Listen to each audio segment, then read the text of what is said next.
All right, let's get started here. Welcome everybody to a special Saturday night main event, Saturday night collision version of Unexpected Wrestling. We figured there wasn't any wrestling on tonight, so we are going to bring you this week's recap in everything pro wrestling. I'm with Mr. Chunk here. Hopefully, we don't have any computer problems going into this, but I think we're all good and straight now, Mr. Chunk. How have you been doing? How's your weekend going? Uh, Pretty good, pretty good. Pretty good. Yeah, saw a decent concert the other night too. Oh, By what the was way, that? You said it was some so Italian pop opera called what Il Volo. the I heck? recommend. I Never recommend. heard If you of it. remember the three tenors from the '90s, Uh, Seinfeld made a does joke sound about them. familiar.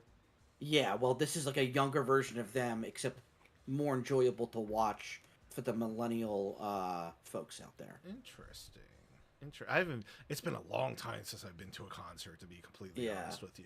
they've been on PBS for what that's Oh, worth. nice. Speaking on being on PBS, we have some wrestling news and headlines to get into, and the first thing that caught my eye when coming up with some of these headlines is the fans' reception to what happened on SmackDown last night. I don't mean to jump back and forth like this, but I just want to talk about the things that are relevant right now. And fans are pretty upset that the Royal Rumble winner, either male or female, is not going to be main eventing WrestleMania again this year.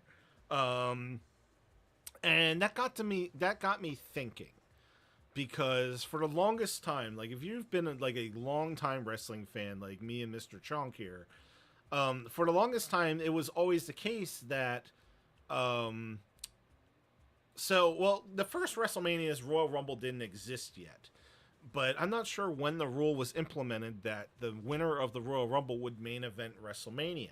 Because there was a point in time where the Royal Rumble winner would actually become the WWE World Heavyweight Champion, and that's how it went for a few years. I believe that's how Ric Flair won the title the first time.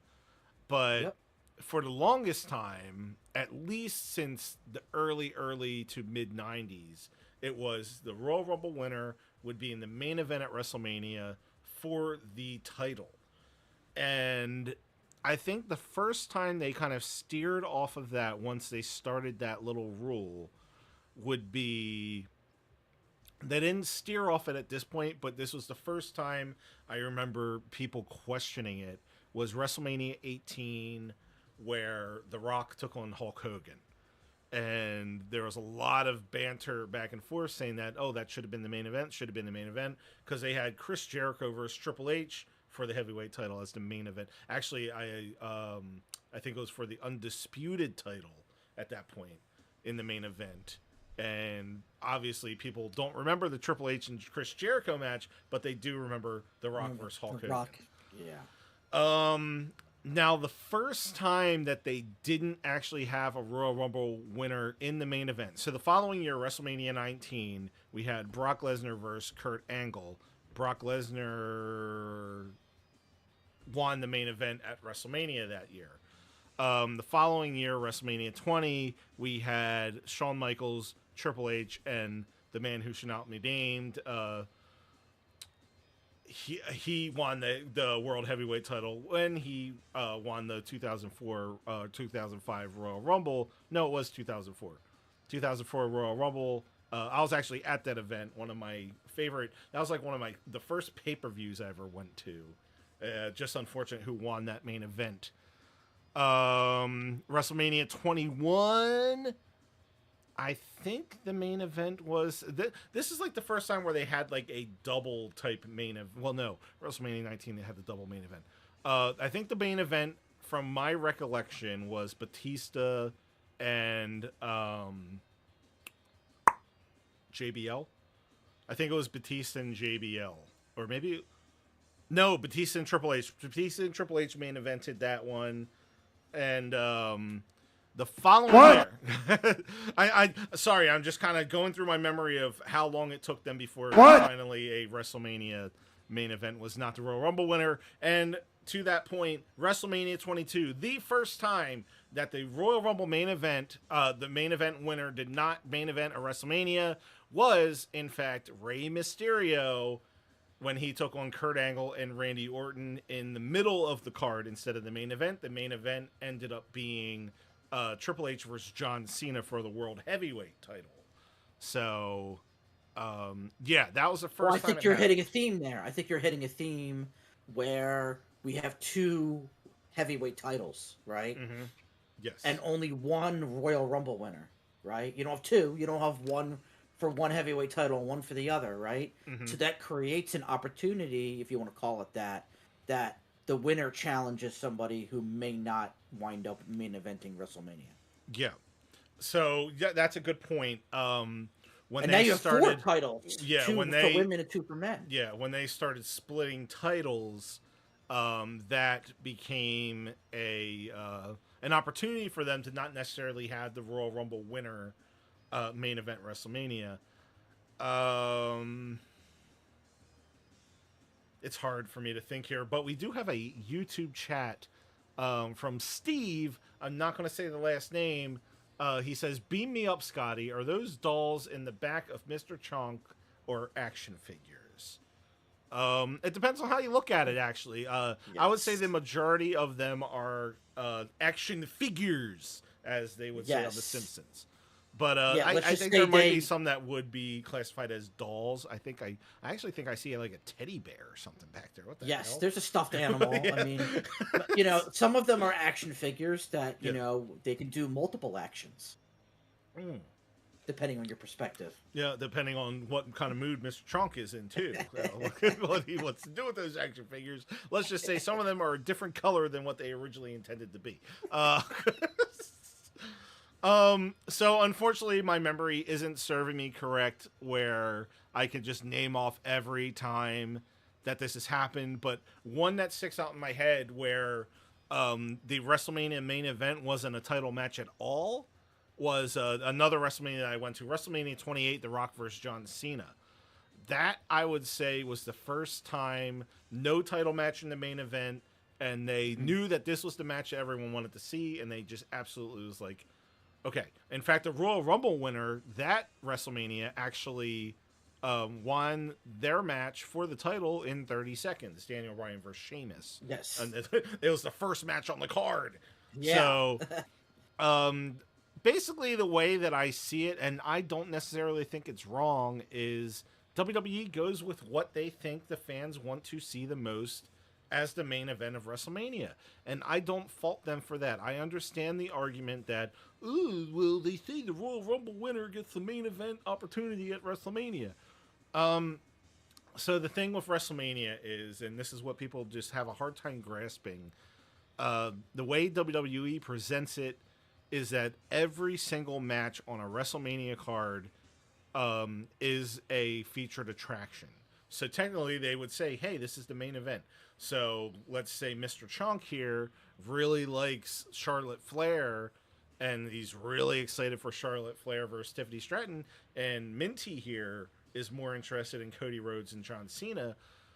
In WWE's mind, maybe Mr. Chunk would see Charlotte Flair and Tiffany as the main event for him, even though it's not the last match on the card, where I would see John Cena and Cody Rhodes as the main event, because that's the match I'm more interested in. They're basically trying to eliminate the whole false pretense that the last match on the card should be the main event attraction. And I have two thoughts on that. Thought number one is, when you look at WrestleMania, the argument can be made that almost every match on that card is a main event worthy match in general. Yes. Maybe not main eventing WrestleMania, but even a middle card match at WrestleMania would be the equivalent of a main event at, Of a I don't secondary know, pay-per-view. Money in the Bank or Yeah, something like that, absolutely. right? So these are all supposed to be top-notch matches. Yes. Now, the second thing, and I mentioned this, I think our last podcast, was I do think that in recent history, when WWE relies on a little bit of nostalgia, right? Whether it's The Rock, whether it's John Cena, whether it's CM Punk, I think that brings a positive and a negative, right? It brings the positive of extra eyeballs, Yes. But I think what happens is it elevates the feuds they're involved with so much that everything else that's not it feels secondary. Yes. And I think I see it. I see that this year, right? Very similar to the last few years, which is Cody Rhodes and John Cena, right? Hmm. Feels prime time, right? The main Absolutely. event, right? Yes. And then you have the triple threat: CM Punk, Roman Reigns, Seth Rollins. Another the Yep. main event, not And just a main some event, would but argue they're the. more interested in the triple threat than they are the John Cena Cody Yeah, match. and then there is really good other matches potentially on the card Hmm. for both men's and women's side, but they feel very secondary. And I know you made the point last week that yes, maybe they should take the bull by the horns, and the characters themselves, the superstars themselves, should try to do what they can to make their storylines Yep. feel important. Some of that's on them, but I do think some of it's on WWE, that because they rely on some of the nostalgia acts, Hmm. that it does overshadow some of the other matches. Now, I'm not trying to poo-poo on anything. I'm not trying to say, oh, take away the part-timers, take away the nostalgia acts. No, but I just think we should be realistic about what it is. Not Yeah. everything can be the main event, and just Yeah. because you're not the main event doesn't mean you're actually second fiddle. Even though it feels like you might be because of the likes of CM Punk, The Rock, and John Cena. Yeah, like I try to fantasize like if I was on the WrestleMania card, if I was a professional wrestler Yeah. on the man like WrestleMania card, maybe a little bit of my ego would want to be the last match, like it's just to give me that false sense of entitlement that oh I'm the match that everyone paid to see. But Mm-hmm. just being on a WrestleMania card would probably mean the world to me. And I'm sure there's a lot of wrestlers on the card that it does mean the world to them. And fans are very fans are very entitled, and they, especially with the internet, the past like decade or so, where the internet has become the vocal minority. They're very entitled for the fan dome that they have. So you got the Rhea Ripley fans, the Naomi fans. You got a bunch of fandoms, and they are adamant that their specific person that they are rooting for should be the main event. And Yes. like a part of me does wish that WWE could go in a direction where, hey, the women's main event will happen on night one and the men's main event will happen on night two. But in a business sense, I see why they go with like what is the main attraction, like what matches do the fans want to see, what matches are the fans looking forward to the most, and I understand why they would want those to be the last match. I That's think just the other thing too yep, is the shock value. yeah, Part of me thinks if John Cena did not turn heel at Elimination Chamber, mm-hmm. and it was just straight up classic John Cena versus Cody Rhodes, I don't know if it would have the same weight behind it, and that No, maybe another match might have been as elevated or the main event. They're going for shock value. John Cena created shock value. That skyrocketed that story to the top, right? The yeah, triple threat with CM Punk. Beyond the nostalgia of having CM Punk, guess what the shock value is? What's his favor all about, right? He mm-hmm. basically said on Friday, this is not the favor. How Yep. does Paul Heyman play a role? Yep, We don't know. that is a There's classic some WrestleMania story unknowns. there. Yeah, There are unknowns, right? the I love unpredictability. the Tiffany Stratton and Charlotte, right? Mm-hmm. It's going to be a great physical match, right? They match up very well. But Yep. what's the shock value? There is no shock value there. Unless Yeah, something I think specifically happens shocking at WrestleMania, but nothing so far has been shocking. It's been a cookie cutter, yeah. almost Honestly, good I versus think evil. what should have happened, and maybe I was a little impatient with it. I think they kind of made Charlotte make her decision a little too soon. I think they should have kept fans guessing a little bit. Maybe led Yes. us in different directions, like, oh, well, maybe she's going to pick Rhea Ripley. Maybe she's going to pick NXT. And I think they kind of gave us our answer too quick with that. And then they didn't have plans. Like we had Charlotte kind of attack her from behind a few times. They've had some confrontations in the ring, but I think they could have done it a little bit differently. To be honest with you, I mean, we can get into it a little bit here. The WrestleMania buildup just isn't really resonating with me too much this year, other than the John Cena stuff, the main event stuff, the CM Punk stuff. Exactly, it's the Um, same issue, right? Those two matches feel like they got all the attention, and everything else feels like very distant second. Marissa has a comment for you. Says no poo poo Ed. What's that I wonder supposed to what mean? that What means. the I don't hell? know. What? What? What? I think we What? just made Ed malfunction, or Mr. Chomp Yeah! malfunction. To kind of put a period on the end of this, my whole thing with WrestleMania is the show usually takes us on a ride, and I just like to see where WWE takes us with it. I try not to fantasy book too much. I try not to get offended when a match gets put on the card that I'm not really interested in. I love WrestleMania. It's like the Super Bowl to me.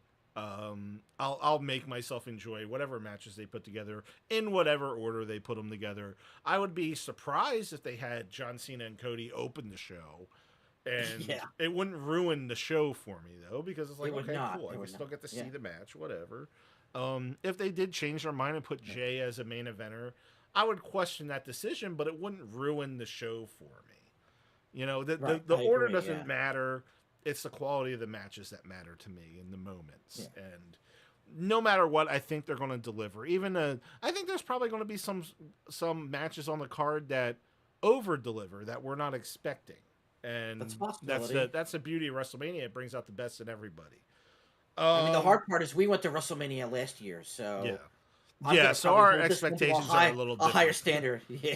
And like what I was trying to say is the build up to WrestleMania this year hasn't been resonating with me as well as it did last year.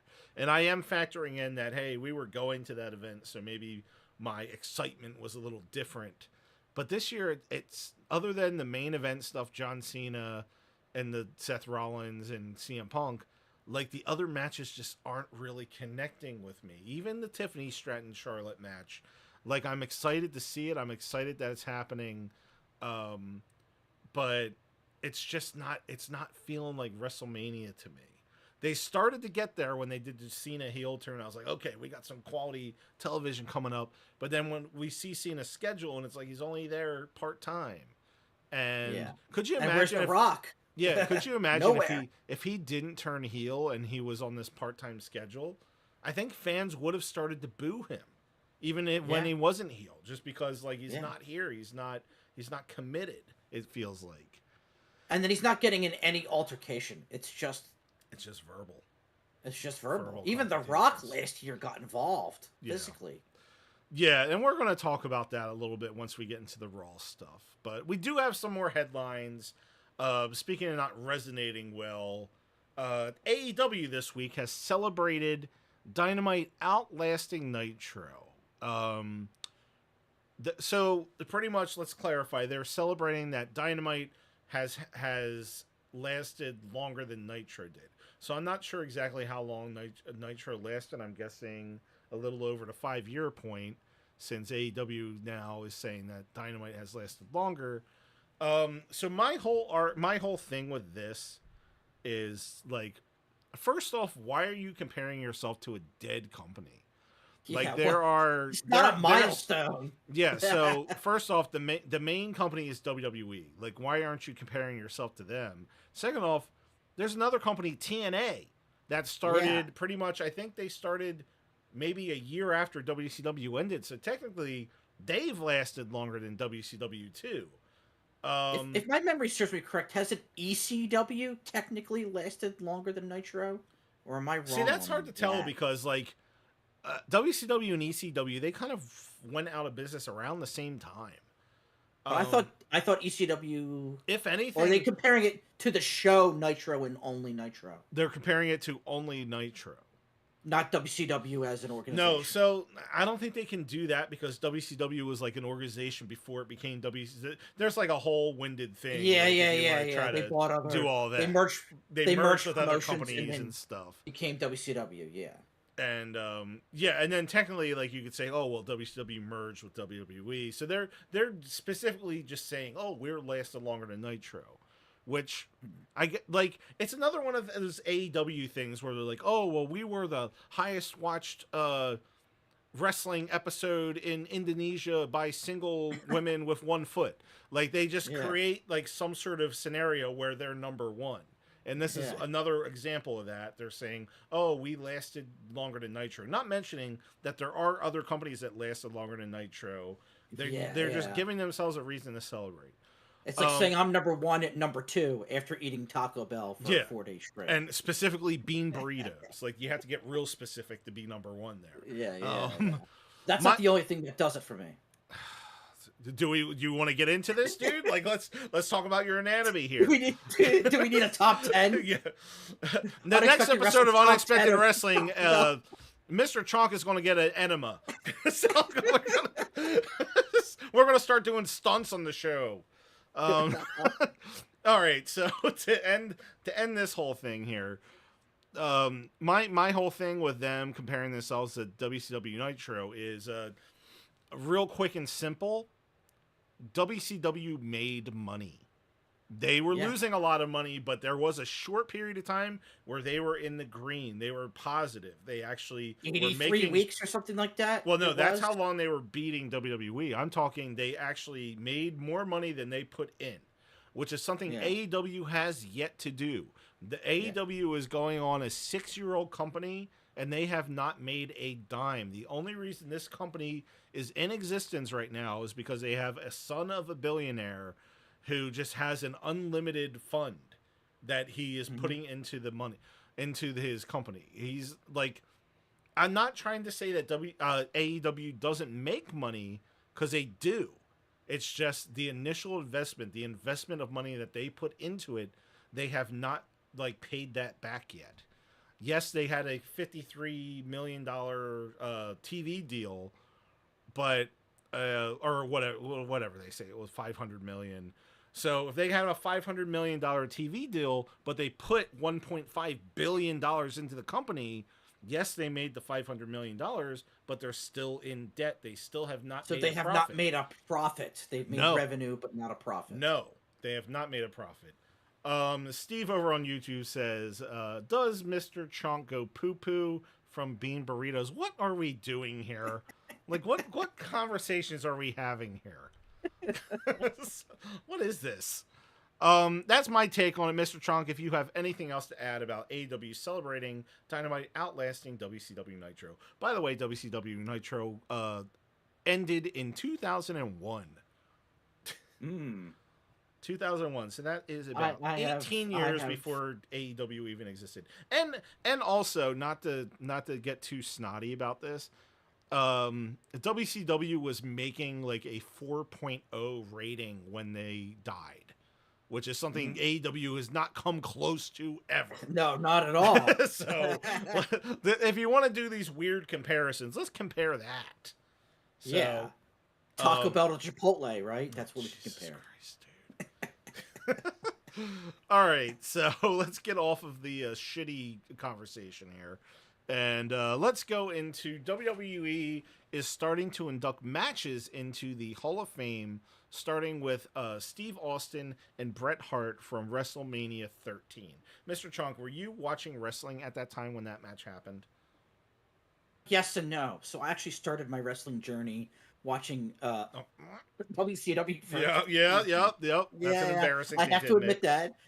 admit that. So I would say I did not watch WrestleMania 13 like as it happened, right? I'm familiar with it. I watched it years after the fact. Yeah, technically I didn't watch it when it happened either. I was watching the pay-per-view screen with all the squiggle lines and not even that, but I probably watched it. I probably watched it like 4 years later. Yeah, I listened to it. 3 years later. So, for those unfamiliar, Steve Austin versus Bret Hart. One thing they tend to leave out is that Ken Shamrock was a special guest referee. The special guest referee. Yeah, he was more associated with MMA at that point, so he was kind of like the equivalent of like having Conor McGregor referee a match. So this was the turning point of Steve Austin's career. A lot of people would say, other than the King of the Ring, this was when like this is what solidified Steve Austin as a main eventer. Bret Hart did end up winning the match, but Steve Austin did not tap out. A lot of times you'll see that one picture that they like to show when they're showing clips He's of covered in blood, Stone Cold covered in blood. That in is that agony, match. Yes, refusing to tap. He was in a Yes. sharpshooter. He was covered in blood. Yes.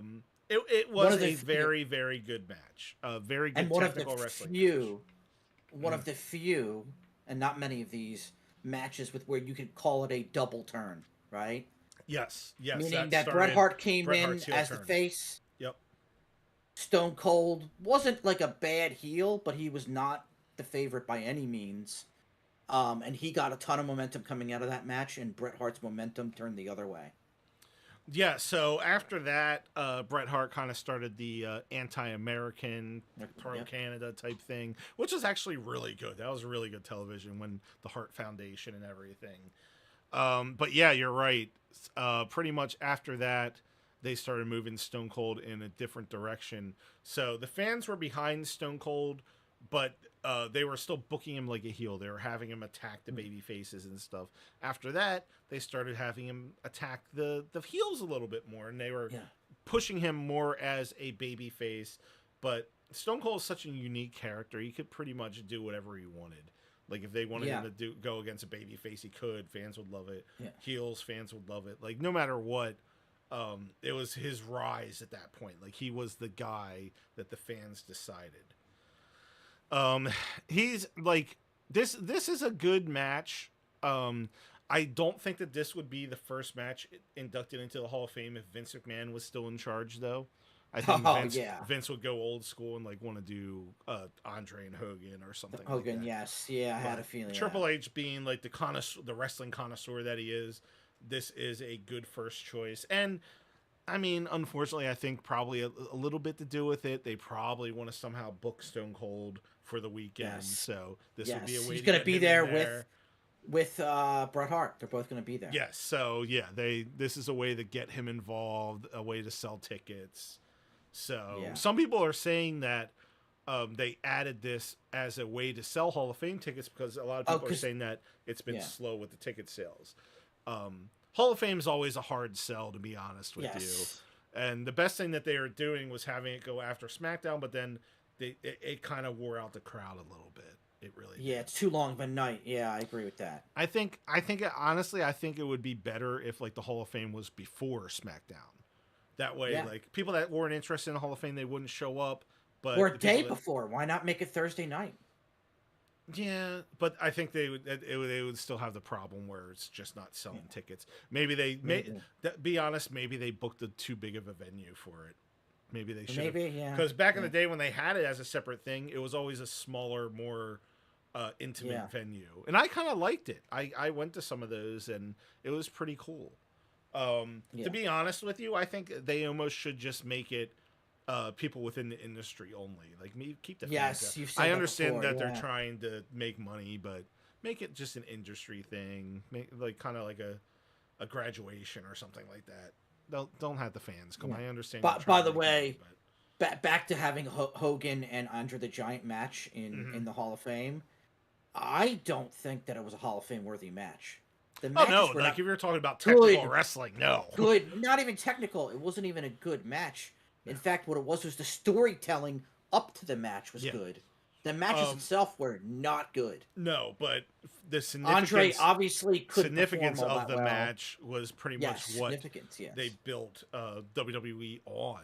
Like the whole. If you watch any documentaries on that match, right? Horrible match. 90% of it's about the build up to the match, right? Not the match itself. No, Andre was in very bad shape. He could barely do anything. He couldn't. If you remember, like when he got slammed, he needed to hold the ropes to get up. Like he was in really bad shape. But the thing is, that's like what WWE built their foundation on: good versus evil. Wrestler overcoming the odds. Story around it is top notch, but the match itself is not. Yeah, exactly. And maybe that's why they're calling this Immortal Moments. Is that what they're calling it? Yeah. So maybe that's their excuse to add stuff that maybe isn't good match quality, but is good story quality. Yeah.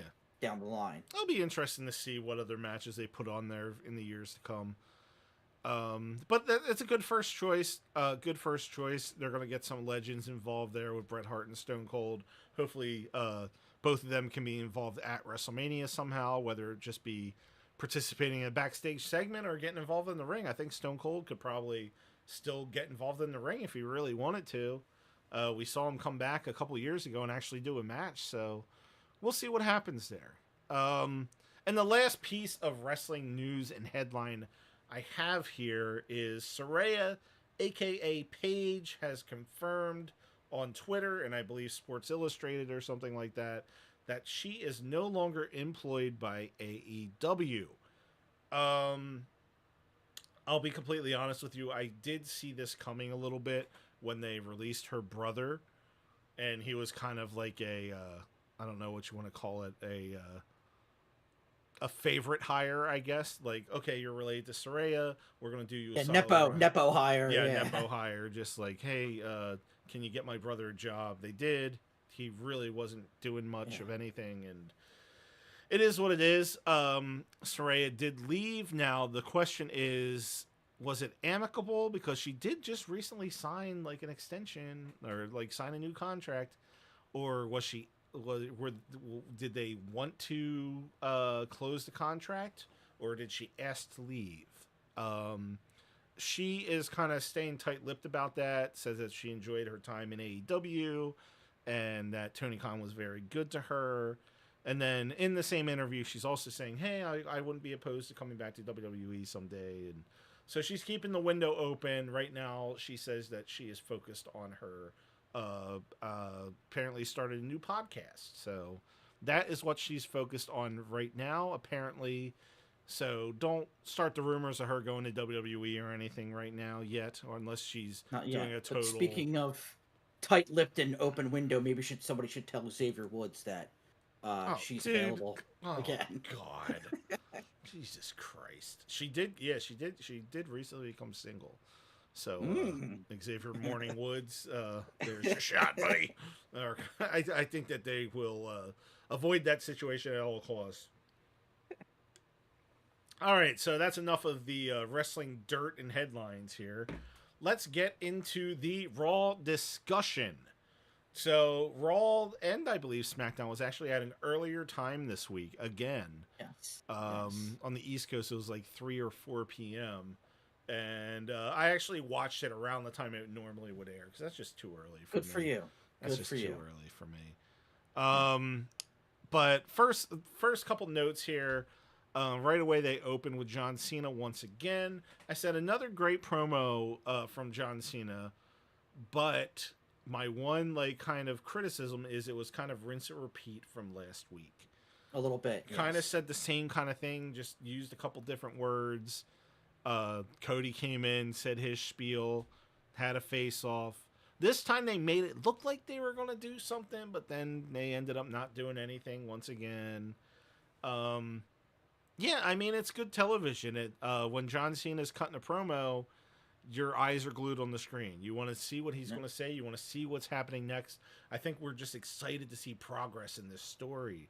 Yes. And they're giving us the fishing line. It's kind of like that commercial with the fishing line with a dollar bill attached, and they just keep pulling the dollar away.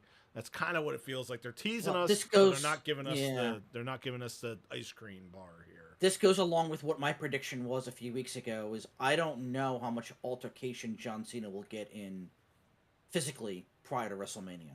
Yeah, he's probably filming movies or getting ready to film a movie.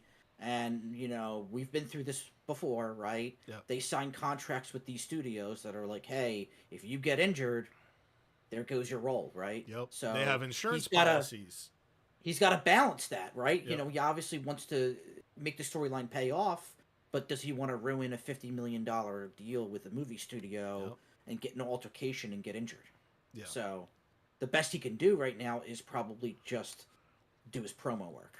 Yep. And see what it goes. I think that they will get physical, but I think it's probably going to be like the week of WrestleMania. Yes, I agree with that. I think we'll finally see Cena do something. He'll probably kick him in the nuts again or something and stand over him, and we'll get that. They got to have that big cliffhanger. Yeah. And I think they'll wait till then. Although, and I could be over speculating here, if you pay attention to John Cena's promo this past week, it had shades of CM Punk from what was it, 2012? 2011. Where 2011. 2011, Yep. right? Him versus John Cena threatening to leave WWE with the belt, right? The Yep. whole kiss goodbye. Yep. That had the same vibes. John Cena's promo had the same vibes. I definitely see that, yeah. It's interesting. I like the story because we don't know where it's going. I like it when they're keeping us guessing. So this is like classic wrestling that I like. Television wrestling. This is like Yes. the stuff I like. Nothing irritates me more is when shit is too predictable. Speaking of too predictable, let's move on real quick. Jey Uso and Gunther stuff. Something I wrote, the Jey Uso and Gunther stuff still isn't sticking with me. Really bad build up here. So they promoted a match. Jey Uso was going to face Austin Theory and his the Aussie Down or something. A-Town Down Under. A-Town Down Under. A-Town Down Under. With a mystery tag partner. The internet was speculating, Joe Hendry, because they were in Scotland. Okay, yeah. It ended up being like the most predictable person that you could think of. Marty Jannetty. Yeah, Jimmy Uso. Jimmy Uso. And it was a good tag match if you like tag matches. And yeah, it's like I just don't like the build up they're having for him and Gunther.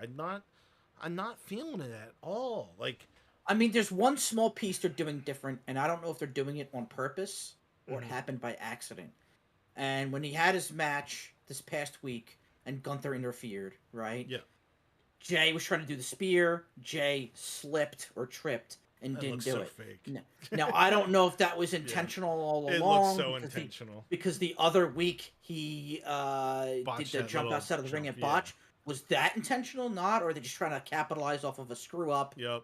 They're trying to make it look like it was part of the story or something. Yeah, who knows? Who knows? Like, WWE. the nerves they try are to getting do to that. Jey Uso or something. Well, but you did say the other week that your issue with Jey Uso was that he didn't have any doubt. He comes in pounding his chest, saying, I'm going to be able to beat him. Yeah. Yeah. There's no underdog. But now you see that he feels like an underdog a little bit. A little bit. Is it a little too late in the story? I don't know.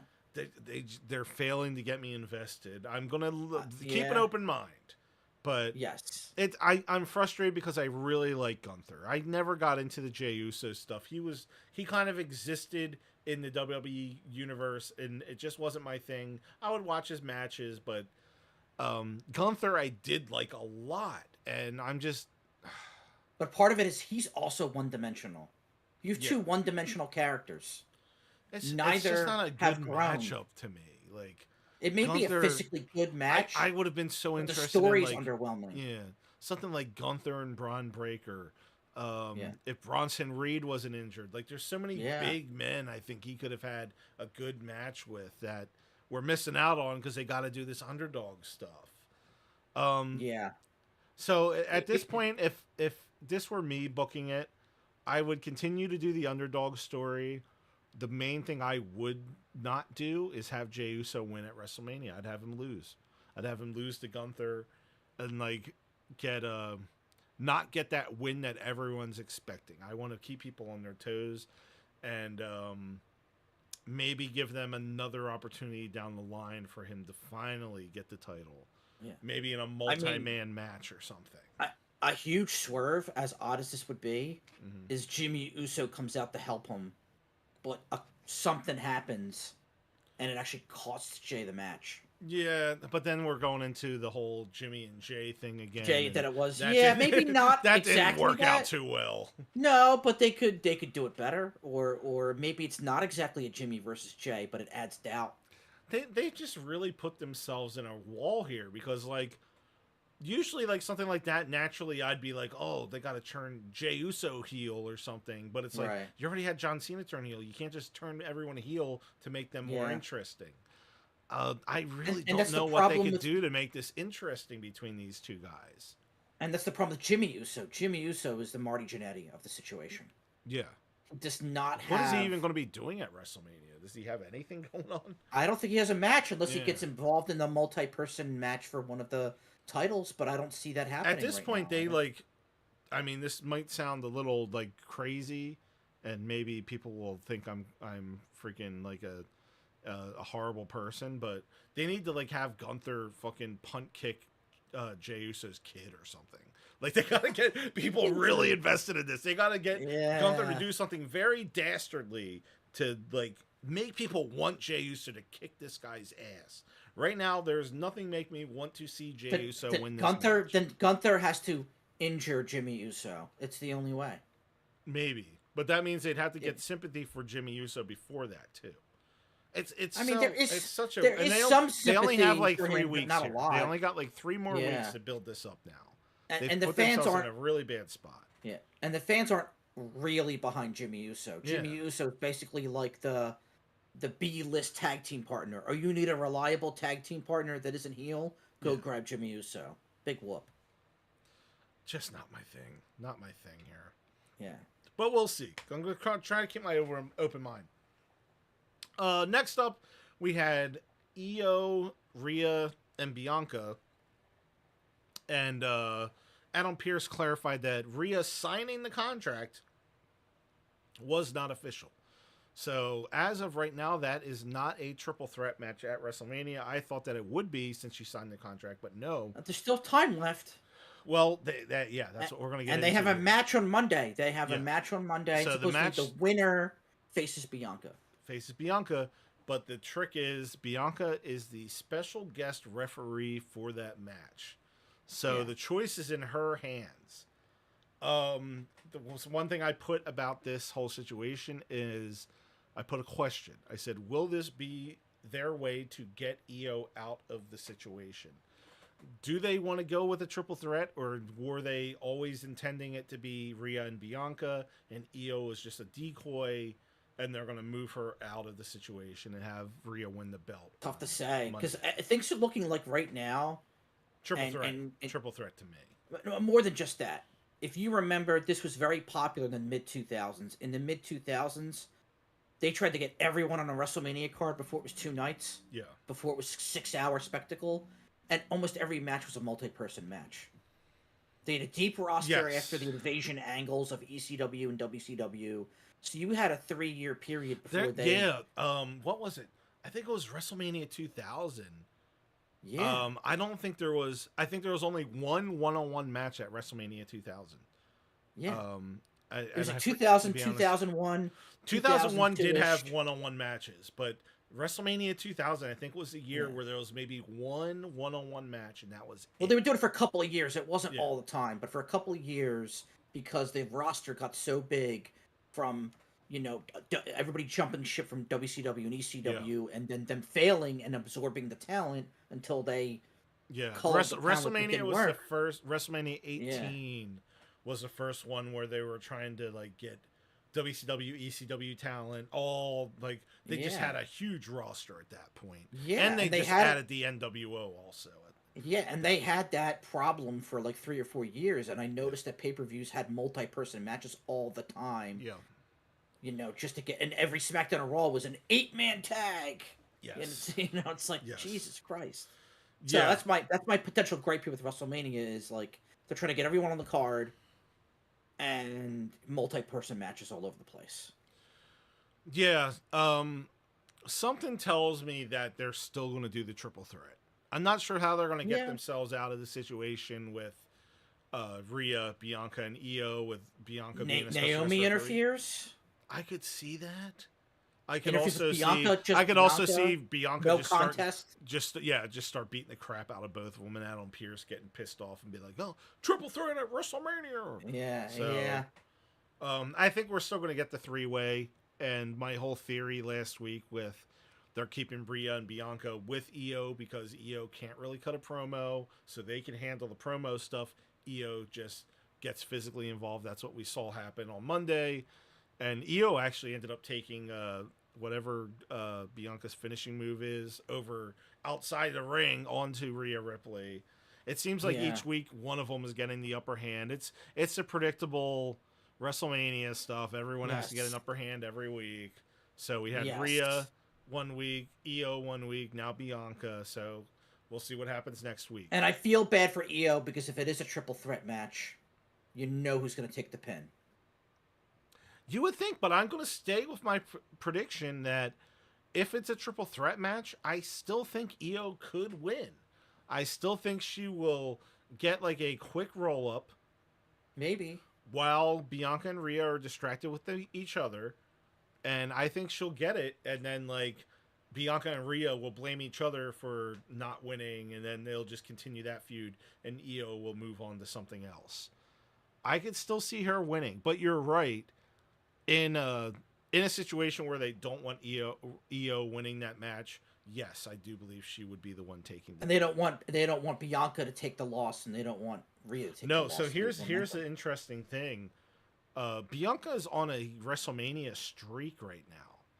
Like Yes. she has, I forget how many years. It's not quite Undertaker streak, but she is undefeated at WrestleMania. So if she ends Is she up technically losing, on SmackDown though? huh? Yes, Bianca is on SmackDown technically. And Rhea's on Raw, right? She Yes. hasn't moved to SmackDown. Yes. So if the whole thing is, Bianca and Rhea miscommunicate or they're at odds with each other, how do you continue that feud post WrestleMania when they're two different shows? Something doesn't add up. Something doesn't add up. Something doesn't add up, but WWE can kind of make their own rules. Like if they wanted to continue a Rhea Bianca thing, they would. Yeah, I mean they're both great, but it's not like The Rock, where The Rock just be on any show. That's something we're just gonna have to wait and see. Because I know if Bianca would end up winning the belt, then she would just get moved to Raw, and that would be the thing there.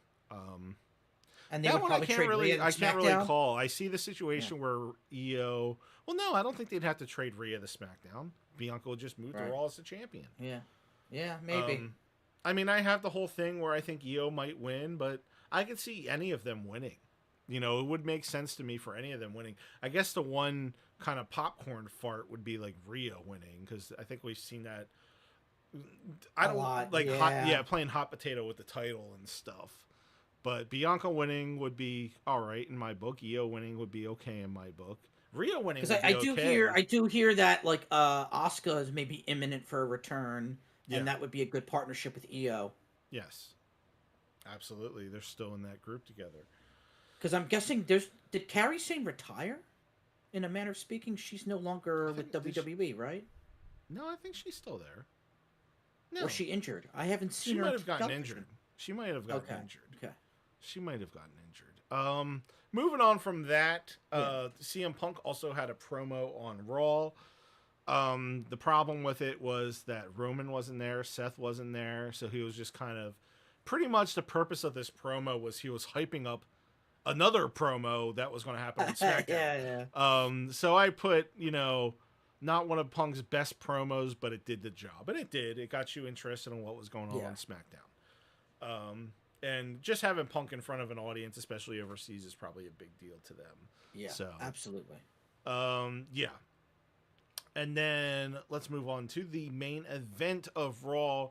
Penta versus Braun Breaker for the Intercontinental title. I said it was an incredible match. I love the mixture of two different styles of wrestling. Penta has really impressed me since he's come to WWE. Seeing his AEW work, I would not have expected him to transition as well as he did. I always saw the talent there, but it's like I'm always weary about these AEW guys because they're not really under the control that WWE demands their performance. We saw that with Jade Cargill. We thought that was going to be an easy transition and turned out to be a little bit more choppy. But Penta, I think, has really, really adapted well. He does really exciting matches.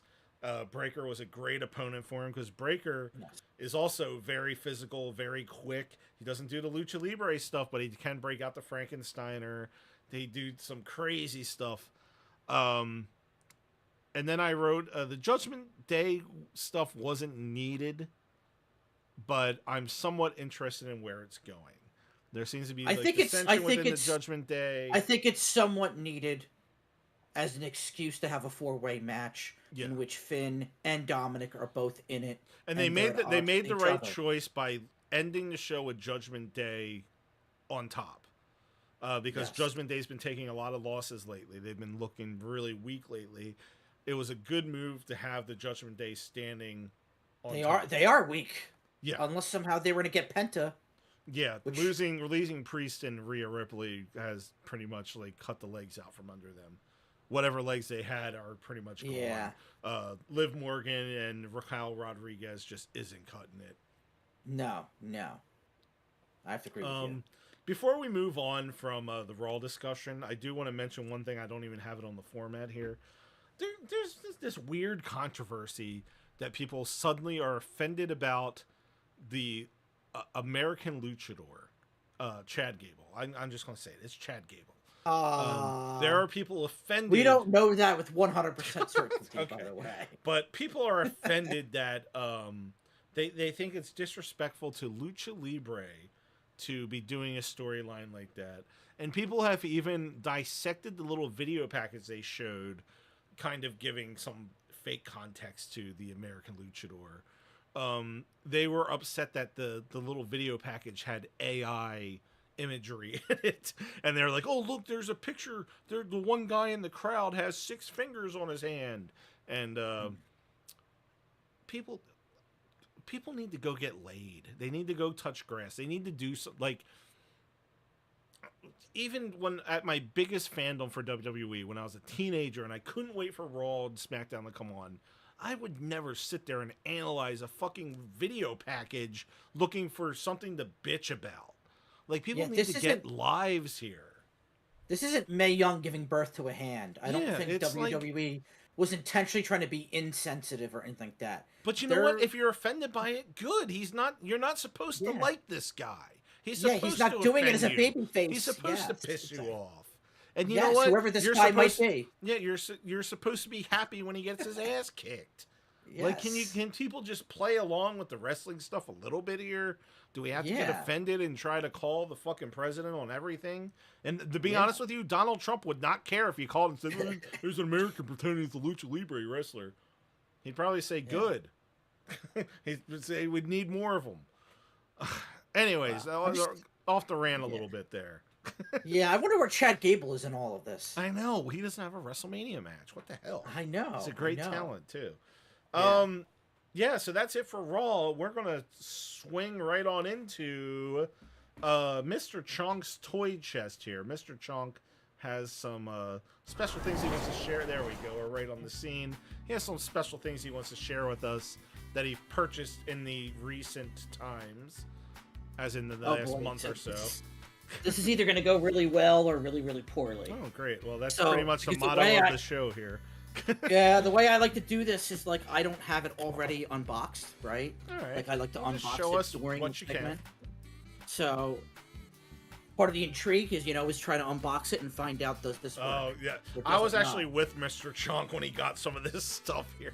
Yeah, so it's a John Cena fake monster truck that's kind of made out of like plastic and rubber, like a squeezable plastic. So this has to be like 2004, 2005. If I was a kid, I'd be afraid of that thing. Some dude's face on the front of a monster truck. Is the mouth open on it too? Like, I'd be not careful. big enough to insert anything. Yeah, I'd be careful about touching that little face part, dude. Did you wash your hands before playing with this toy? You know what? It's not as sticky as I expected. Oh, God. All right, so He's gonna puke! He's gonna puke! All right, he's taking it out of the package here. Part of the intrigue is also I try to get stuff that has some kind of motion to it or takes batteries. Yes. Now this is He goes an all older. out. He likes to find unique WWE stuff, but he also wants them to be so unique that they have moving parts. Yes. Basically, when we came up with this concept, the rule was, for the most part, he doesn't want to just have like an action figure. He wants he doesn't mind having action figures as long as they are very unique. Like, instead of just getting, oh, here's The Rock from 1996, he wants like The Rock in like some weird figure from some moment in time where like he got rock bottomed in a pile of dog shit or something. Or he wants the gobbledygooker action figure, not just like they some have basic one. They have one. Yeah. Behind the scenes, you guys would be amazed at some of the stuff we've discussed about possibly bringing on the toy chest. We Yeah, found some really weird things that could possibly show up someday. All right, I'm still trying to open The one this. thing I'll mention specifically, because I'm thinking about actually getting it myself, they had WCW Nitro Cologne from like 1998, and somebody has it on eBay like unopened. I'm thinking about getting it and like trying it on for a day. What's that smell? You smell so different. Oh, it's just a WCW cologne, Nitro Yeah, Cologne. it's just WCW. Smells Yeah, like that's why it musty smells like old shit. men. Yeah. Yeah. Something else. I've been trying to find a fucking WCW Nitro Grill menu, and the closest I found was like the cover to the menu, but the menu wasn't actually in there. And just for the cover, they wanted like $100, and I want the actual full menu. I should also try to find WWE New York menus. The old, the defunct WWE restaurant.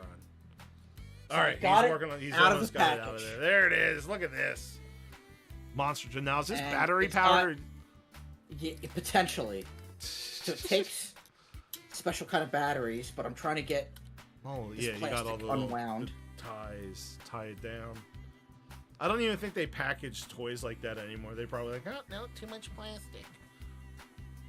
Okay. All right, got that down. So now, oh boy. Okay. So now there's another part to this. Is this like a remote control car?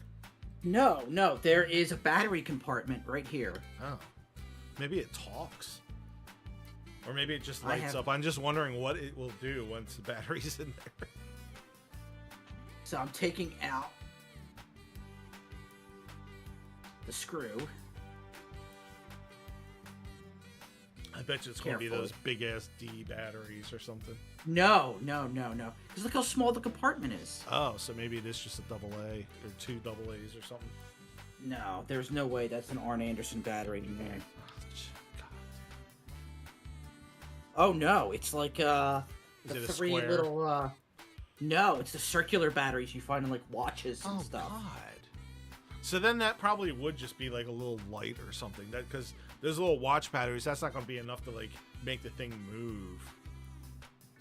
So those are a pain in the ass. You got to find this specific little letter on the battery to figure out which one you need. Well, I might have some. The question is, what actually makes the noise? Do I just press the face in? I mean, I'm gonna guess that these batteries are dead. Was there batteries in it? Yeah. Oh, so that was probably the batteries like for people to try it out at the store back in the day. It had a sign on there that said "Try me." Yeah, try me, John Cena. Jesus Christ. Probably push the face in. I bet you he pushed the face in and he'd say like, "You can't see me" or something. All right, so these batteries are a bit of a tight fit. Okay, there we go. They all came out. I might have some that work. Give me 1 second. I think if you just go to that top drawer over there, you might have some in the whatever that vibrating sound is coming from that drawer. You might have some of those batteries in there. Okay. Nope, I have a whole pack. Oh, okay. And I recommend you get these on Amazon. The little round circular batteries. I don't have a big pack like that, but I do have like a what is it? My Sega Saturn takes those weird batteries. I have like a 3-pack. I didn't know they had like big packs like that. Yeah, because Christmas ornaments, you ever get those light up Christmas ornaments? A lot of them take these. Yes, they do. And they eventually die. Well, yeah. I mean, they don't have that much charge to it, but those are like hard batteries to find. You got to go to like Home Depot and find the specific ones, and usually just for one they'll charge you like $10. So buying them in bulk like that from Amazon, you probably got them a lot cheaper. Yes, I think the whole package was $10. Yeah. So they're not there to last forever, but for small little things like this, it's probably fine. Uh-oh. I'm sure you're not going to play with that every day after you set it up. No. Well, maybe. You never know. Never know. It might be that great that you want to do it some more. Okay. I'm having a little bit of a... You drop one. Yeah, but I'll have to get that a little later. It's gonna be fun.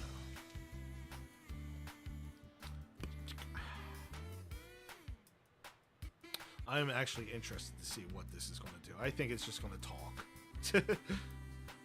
What if you like push it, all of a sudden it like starts moving, or like is it like a transformer and turns into a John Cena?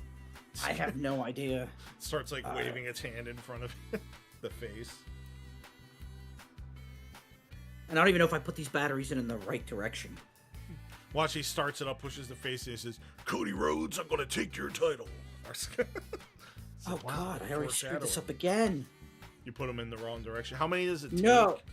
So it takes 3, but the battery compartment is like kind of weird, and it's easy to accidentally get the batteries in perpendicular. Gotcha. So bear with me. One more time. I think I have to put them in like all at once.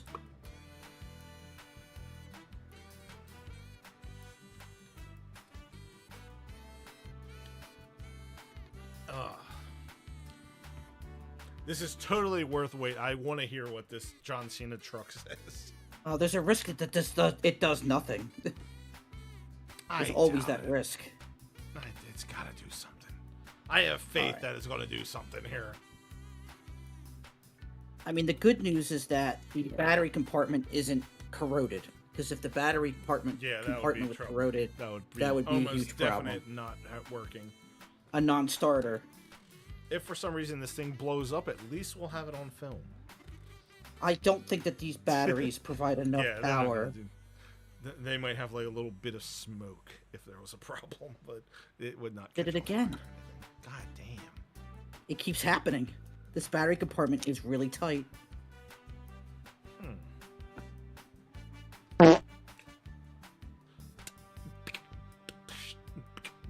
Well, I'll take this moment to remind everybody, the week of WrestleMania, we are planning a special in real life stream on WrestleMania Sunday, where we will be playing some WWE 2K25. Whoa, shit.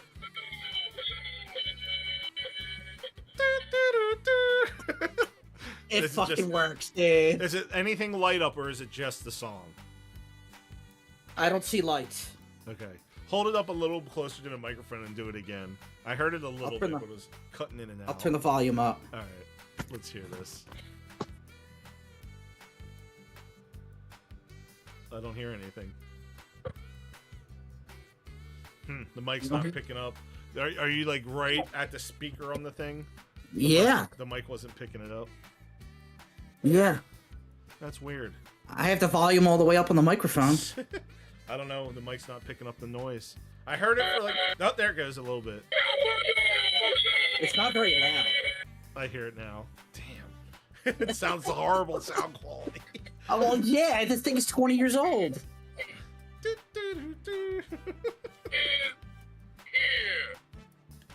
Oh, he says, God. the champ is here. Yeah. Oh, my God. We should have like investigated how many other trucks were in this set. Maybe others. You found the John Cena. I'm sure there was at least like 2 more. Now the trick is getting this. I'm sure there was an Undertaker. Battery. I'm sure there was an Undertaker one. Back on. Probably. So there we go. Now We got the John Cena monster truck with voice activation. There's one other item. For the I don't know if we're short on time. I don't know if we're short on Yeah, time. you can show another one. All right, we'll come back to closing that later. Discussion after this. Yeah. All right. So here's another item. Bought the same place. What the? Oh, It's the Scott Steiner. Scott Steiner. Yeah. Oh From my WCW. God, that looks brand new. Yeah. Scott Oh yeah. Steiner. And it's He a looks exactly like this a today. Oh yeah. It's a talking Scott Steiner doll. Yeah. Holy shnikes. All right. And he's opening it too. He's not leaving that sealed. Although he's not gonna rip open the box. He's gonna. All right. So I have another rule for the toy chest. Yeah. I try to buy boxes that can be put back in the box, or things that can be put Yes, back in the box. that is true. I avoid clamshell packaging as much as possible. We've seen some pretty unique things that Mr. Chunk refuses to get because it's not in the box or it's not in a package he could take it out of and put it back in. There's some stuff we've had to pass on because of that. Unless it's unique and it's like $5 and I don't give a shit. But some of this stuff is like $60. Yeah. I'm not spending $60 I'll tell you one to rip thing. the packaging to shreds. The one thing we saw, but we passed on, there was like this Hornswoggle statue thing that and since Hornswoggle is so small, they had like 2 different Hornswoggles on the little I don't even know what to call it. It looked like kind of like a statue made out of PVC or something, but we passed on it because it was like $45, I think. So this came with some mini Avengers comic. What? I don't know if that officially was inside or somebody stuffed it in there. What does it have, like a copyright date on it? I'm gonna find out. It could have very well been in there. Yeah. If it says like from the 90s or early 2000s, then that might have just been in there. No, that's it does. It says 1999 at the bottom. If you look on the back, it says Fox Kids. That doesn't even exist anymore. Wow, Yeah. so you got actually a little piece of nostalgia there too. Yeah. That's kind of cool, actually. All right, so this should be relatively easy to take out. So this without is destroying directly original. from the 90s, guys. It is taped, but tape I'm okay with. And this is going to be a talking figure too. Yes. This one probably didn't have a try me button on it, so it might not have the batteries in it. No, And it said it. I read the box. It does not have the batteries in it. And if it did, the batteries wouldn't work anyway at this point. So you Yeah, would have had clearly. to put new ones in. Oh God, I am interested to hear what Scott Steiner has to say. It's like So am It's I. like a time capsule. Big Papa Punk. Yeah, at it's your like surface. a 25-year-old time capsule.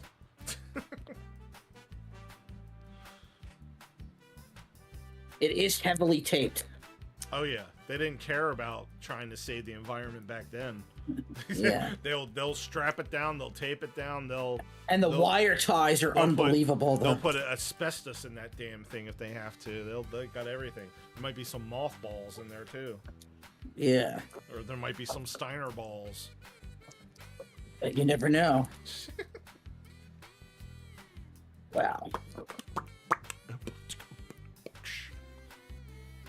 Okay.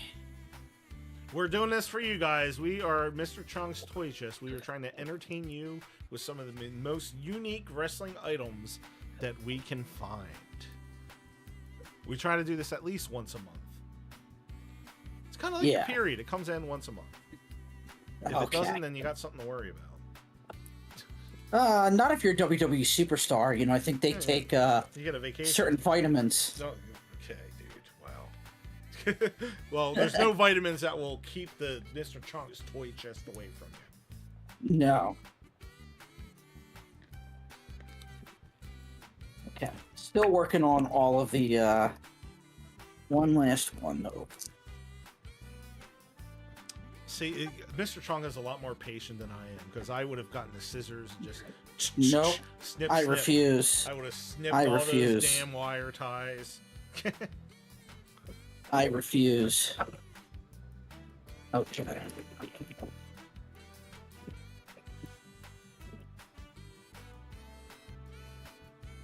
All right, one down. Another down. Another down. For anybody interested, I did get myself an Xbox keyboard today. Check that out. Nice and green flavored. Green flavored? Okay. I also got the matching rechargeable mouse. It comes with this dock. I just put it right on and boom. Love it. Love it. Love it. And I'm not talking about John more. Lovitz. John Lovitz, he's still alive, right? Yes, he is. I think Yes, he is. Remember that show, The Critic? I used to watch it. Yes. I didn't Yes, quite on understand Comedy it Central. all the time, but I used to watch it. Okay, so he's open, right? Oh my god. Bare fleshed. What the bare fleshed fuck, at the dude? Yeah. Was that yeah. artificial like hair, or was that a tattoo or hair? Like supposed to be on his No, I think that's speakers, dude. What the Yeah, Okay. speakers for nipples. So you have to put your ear up to his titties to hear what he's saying. I mean, I'd put my ear up to his titties any day of the week. Probably now too, in 2025. You would motorboat Scott Steiner, wouldn't you? You know what? Yes. As long as he puts you in the Steiner recliner afterwards. Yeah, absolutely, yes. So Mr. Chunk will probably, like, you know when Scott Steiner did the little flex and, like, he kisses arm? Yeah. If Mr. Chunk was in the audience, he would lean over the rail and kiss his arm for him. Yes. He's a big Steiner fan. I would lick the sweat off of his bicep. All right. Unscrewing the back here. Oh, yeah, you like to screw him from the back. Well, I would say this is not a fun size screw. This is full length. Jeez. Oh, jeez. It's going deep, isn't it? Yeah. Oh, I lost it. Whoa, yeah, a little early. Little slippery. Yeah. Little slippery. Oh, God. Slippery when wet. Yes. God. Hey, at least you know nobody's ever opened it before then. Okay. Wait, do you literally have to stick batteries up his ass, or is it like in his back? Close enough. In his back. My ass, my back. Put the batteries in like that. Oh, hey Jackie.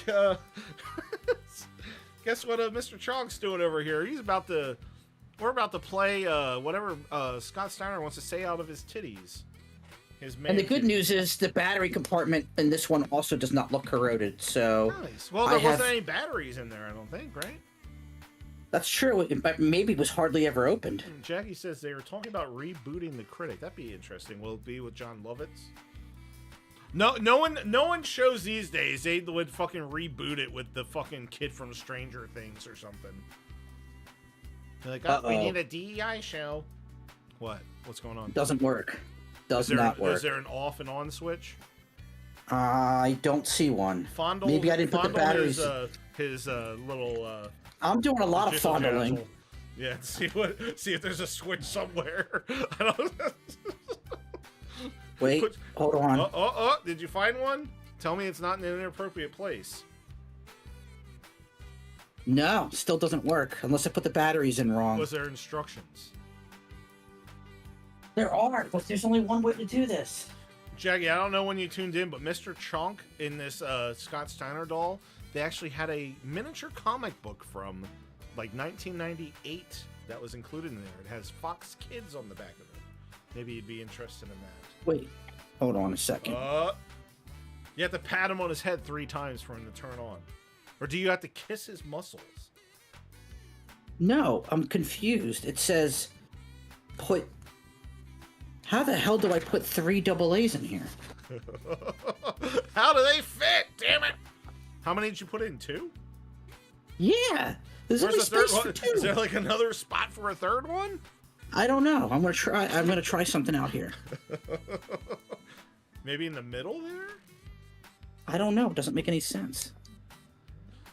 Oh, we got to be the only podcast where we're spending this time trying to figure out how to stick batteries in Scott Steiner. It's unique. Please send us your money, please. If I had that little song to play for the donations for animals, I'd play it right now. Please help sponsor us so we can get batteries in Scott Steiner to work. Do you think that maybe Sarah McLachlan's available? Yeah. In the for song? arms of an angel. Oh, okay. Let's stop there. I don't think that's going to help you get that done quicker. Hold on. Oh shit. Something making sense now? Yeah, well, it is. Okay. Hold on. We are going to figure this out come hell or high water. We're not giving up on this. I refuse to give up. Just like John Cena. He is literally John Cena. He never gives up. Okay. Yes, Mr. Chunk has a miniature Fox Kids comic book. I think it said something about the Avengers or something. Directly from 1998. You can sniff it and smell gushers and fruit by the foot. Just and probably some mold in the mouth. Big Papa Pump. What the fuck? Yeah, what did he say? I'm Scott Steiner, the master of the Steiner recliner. Oh wow, they really I'm Scott Steiner, Big Papa Pump. Does he say anything else? I'm Scott Steiner, the master of the Steiner recliner. So he says, "Master of Steiner recliner." What else? And Big Papa. And Pump. one other phrase. I can't hear it. Scott Steiner, the master of the Steiner recliner. So he says, I'm Scott Steiner, Big Papa Pump. 2 phrases. That's two it. phrases. 2 phrases. That does sound like his voice. What? Oh wait, I made another sound when I put him down. Put him down again. Maybe he's like activated on different areas on his body. Oh, dude, when you put him down, he does it a count. What happens when you fondle his grapefruits? Wait. It's reading the instructions. It does more than this. Oh God! What happens when you put him on his back? Oh, he does a 1, 2, 3. He does a 1, 2, 3 like a ref. Oh my God! Oh wait, that's his left arm. So he does different moves with his arms. Yeah. So in the instructions, do they tell you where his like sweet spots are that could activate different phrases? Yeah. I'm I sure rotated his arms. His arms didn't do anything. Okay.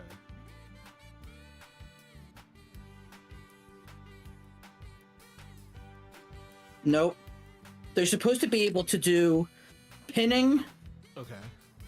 Pinning, lifting the right and left legs, pile driving, raise the left arm, raise the right arm. So maybe there has to be like some actual like impact with a table for it to do something, or like a flat surface. Maybe it just doesn't do it in the air. Oh, okay. I got it. Hold on.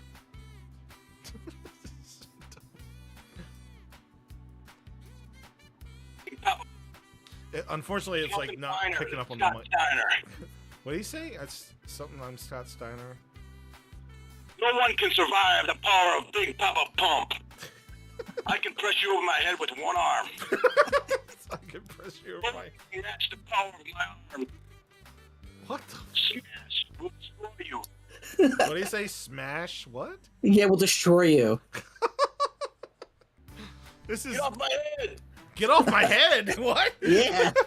Yeah, it's an emotion he does when you pile drive him. Oh, man. So there's probably other ones where you can have them wrestle. Maybe that's a goal we have to have. We have to... Oh, yes. So they say in the instructions, if you get all of them, they can interact with each other. Oh, God. What other ones do they have? Please tell me there's a Goldberg. I have to look it up. They probably do have other ones. That will be a goal. We'll try to get another one so they can talk to each other. Oh, God. But right now we have the somewhat, maybe close to life-size Scott Steiner. Close to life size. Yeah, he's a little guy. Maybe his schlong is that size. Oh, wrong platform, dude. All right, We're not gonna OnlyFans yet? we're gonna move on from Mr. Chong's toy chest. Mr. Chong, thank you so much for showing us your electronic devices that you got there. We had the John Cena truck. We had the talking Scott Steiner. That probably your best toy chest yet, to be honest with you. Really? We had some talking dolls and a talking truck. That's all we could ask for. Let's switch it on back. We're going to talk about what all happened on SmackDown. Let me move the format down a little bit here. Okay. SmackDown. So Randy Orton and Cody kind of cut a promo. I didn't know John Cena was still here. Yeah. Did that go off by itself, or did you set that up, No, dude? no, I didn't. Okay. Oh, if only the John Cena truck and Scott Steiner could communicate with each other. If we ever get another WCW talking figure, we have to have them fight on the John Cena truck. Get every talking figure you can. I mean, Scott Steiner could probably ride it. I mean... Oh, God. He's going to ride the Cena does truck. Does this work? Hold on, where is his crotch over Cena's face? Oh God! There we go. That's the screen cap from this stream right there. It's fucking Scott Steiner talking out his titties with John Cena face right under his little grapefruits. God damn. Yeah, there we go.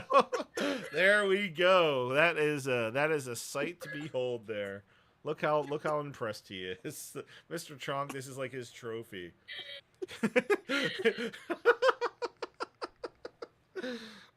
All right, let's move on to SmackDown here. Randy Orton, Cody Rhodes, they cut a promo at the start of the show. My opinion was kind of a nothing burger. But what I did say, maybe there's a little bit of foreshadowing of what could possibly be happening in the future. Orton did kind of refer to wanting to face Cody someday for the title. So that was kind of interesting. That would be a match I'd be excited to see. But as of right now, I really don't see that on maybe a number one contender match. I'm still going with John Cena winning at WrestleMania. Oh, yeah. I think opinion. Randy Orton will get a shot maybe later this year, but Yeah. not right now. Maybe he'll get a shot at Cena. You never know. But Yeah. the promo was kind of a nothing burger to me. Orton does get involved later on in the show with his actual WrestleMania opponent. So that is something to look forward to there. There is one important point, though, with the promo.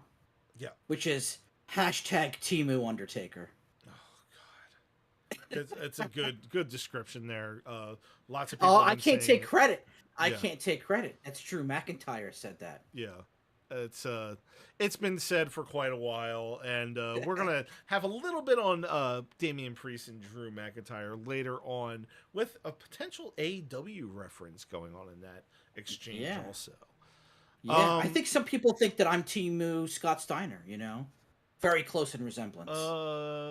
Augustine I can't pronounce that name, but hello, thank you for coming in. Augustin Vey from Twitch says, "Hi guys, appreciate you stopping in. If you're into Hi hi guys, hi." I meant like the learning tree. Yeah, Hi Jericho. guys, not How you guys something else. been? We are doing very well. You, if you just tuned in now, you missed us with a Scott Steiner talking doll riding a John Cena talking monster truck. Yeah, that's where we're at right now today. So going back to SmackDown here. So they had a little promo from Naomi, and she's trying to, it's okay, don't worry. They had a little promo from Naomi, and she's trying to do the heel work.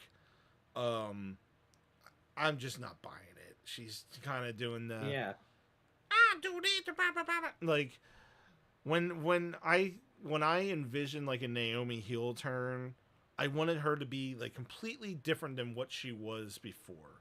Yeah. And I even like mapped out a whole idea where she comes dressed in black, literally comes out to no music, no lights, no nothing, just comes out, stone look on her face, not stoned, a stone face, like just totally.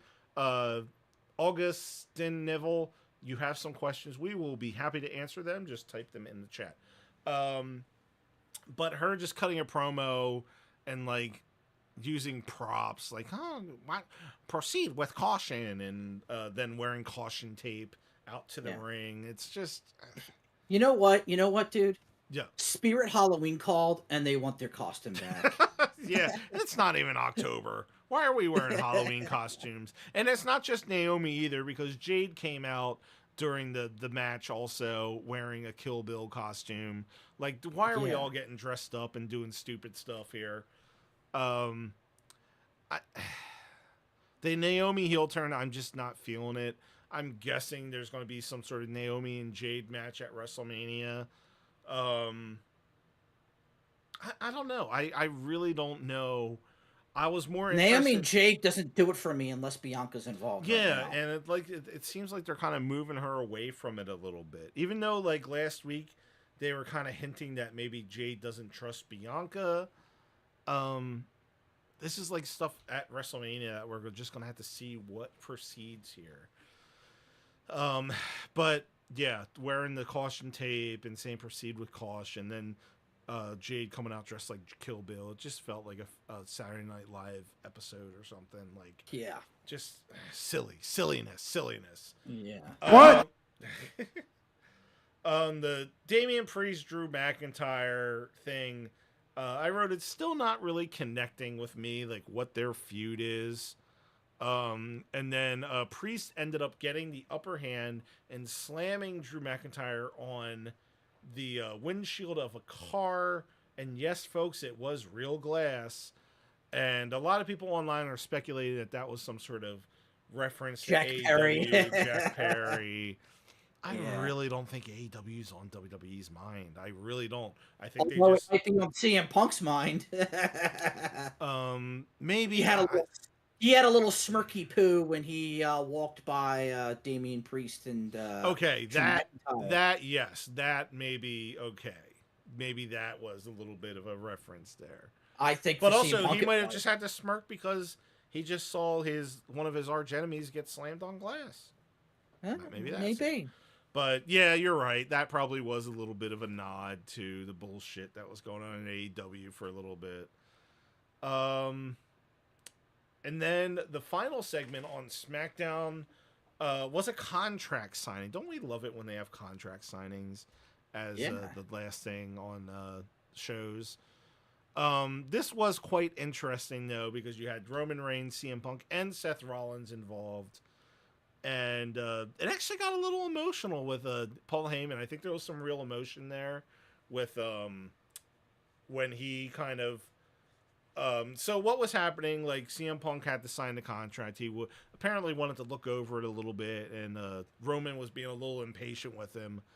And then he advised Paul Heyman to read it for him.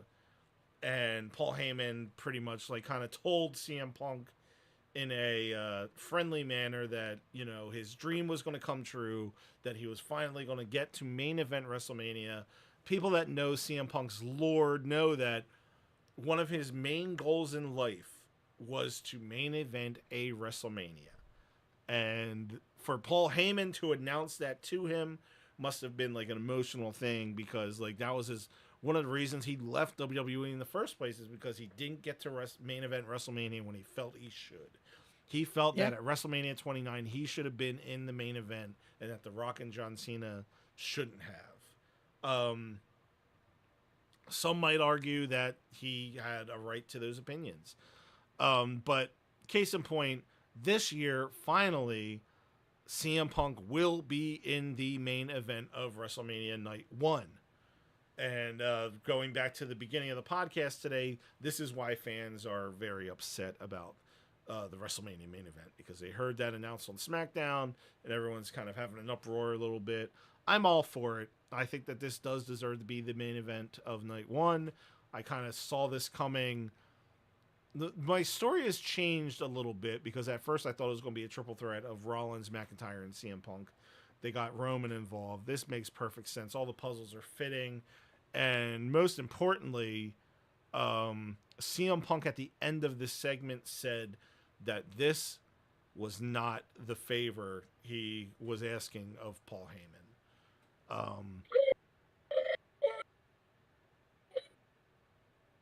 Does John Cena have something to add to chat here? No, I don't think so. You can't really see him, so I would say no. Oh, God. So a lot of interesting things there. They kind of hinted that maybe having him be the main event was the favor, but he made it clear that it is not the favor he was expecting. There's something else going on. Yeah, Mr. Trump, what do you think Definitely. is going on there? I have my opinions. What are yours? Part of me wonders if they don't even know what the favor really is yet. I think they're getting there. I think they Like have WWE something. like, knows that there is going to be something, Yeah. and they're waiting for WrestleMania to play out, and then they'll eventually figure out what the favor actually is. I think they got something in mind. They might have a few things, and maybe they're like, okay, we got 3 things in mind. Let's see how the fans react post WrestleMania, and that'll dictate which one they pull. If I was WWE, I think we're going to have a CM Punk heel turn at WrestleMania. we I might. think it's That's one of the things. And I think I think Heyman Paul is going to Heyman- help with that. Yes. I think that is. I what is agree with going to that. happen. I agree with that as well. No title on the line, though, so that's very interesting. But Well, and I think it's going to start a long-term program between Roman Reigns and CM Punk. CM Punk and Seth Rollins have had their thing, right? well, That's I mean, yeah, they've had 2 matches now. CM Punk's won one. Seth Rollins has won one. So I mean, maybe they'll do a third at one point, but I do think the wins are going to shift to CM Punk versus Roman Reigns. what I could see happening is they had the triple threat match, and I think just normal circumstances, Roman will suddenly not be available after WrestleMania, so maybe they'll continue CM Punk and Seth, and then eventually Roman cuts back involved. Then we see. Oh, he'll be back before SummerSlam. I Yeah, can guarantee we'll you that. see By Roman that and season. CM Punk start getting involved with each other 1-on-1, which will be interesting. Yeah, there's a lot to unfold there. A lot of questions that need to be answered.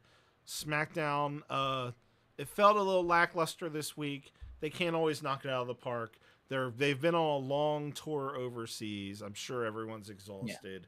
I think they are coming back to the States now, or is there more overseas? One Raw Monday is in London, and that's it. And Okay. they're back. So this is probably a long tour for them. They're probably doing the best they can. The show itself just felt a little lackluster, but not every show can hit it out of the park. The contract they got the signing deal one. done. Yeah. The contract signing one, I think, was a good story. Yeah. And it's one of the few contract signings that didn't devolve into an all-out melee, because that's usually what We've you seen expect. that already with them so much. It happens all the time. Yeah. Any contract signing, you expect that they get into a fight. One of the very few that it did not end in a fight. And I was very surprised. In almost a good way. I was like, you know what? It's a little different. Yeah. I like that it's a little different. Yeah. So I was happy. It just felt a little lackluster, that's all. But I was happy with the way things went. So this coming week, what all do we have? Honestly, the only match that sticks out in my mind is the tag match, or not tag, special referee, Rhea, Io, and Bianca as the referee. Jimmy Uso versus Gunther. Oh, yeah, that was announced too. He did a little Will Smith slap to Gunther. Yes. I mean, at that point, that is where maybe they could try to get some sympathy on Jey Uso, have Gunther just annihilate Jey. Annihilate him to the point where he's basically injured, and he doesn't have a WrestleMania match anyway. Yeah. And you know what? Like, they got to go all out here. Get Rikishi involved. Get Rikishi out there and have Gunther, like, powerbomb Rikishi. Yeah. Like, Nia Jax, get her out there. He has so much to say on the internet. Like, get Rikishi in the ring and do a little power. Have him try to do a stink face and then get, like, let's go old school. Okay, on that note, John Cena seems a little impatient. Maybe he needs to go for a walk or something. We're going to end the show there. Next week, are we back on our... Yeah, we're back on our normal day next week. Schedule, on Sunday, yes. Sunday at 7 p.m. We will be back. We'll be covering all the news and headlines from wrestling and recapping Raw and SmackDown, getting us pumped for WrestleMania. Maybe next week we'll actually get our predictions in for what we think is going to happen at WrestleMania. We'll see. But until then, I'm Minty. That's Mr. Chunk. That's Scott Steiner. And that's the John Cena monster truck. We will see you guys next week. Thank you guys for hanging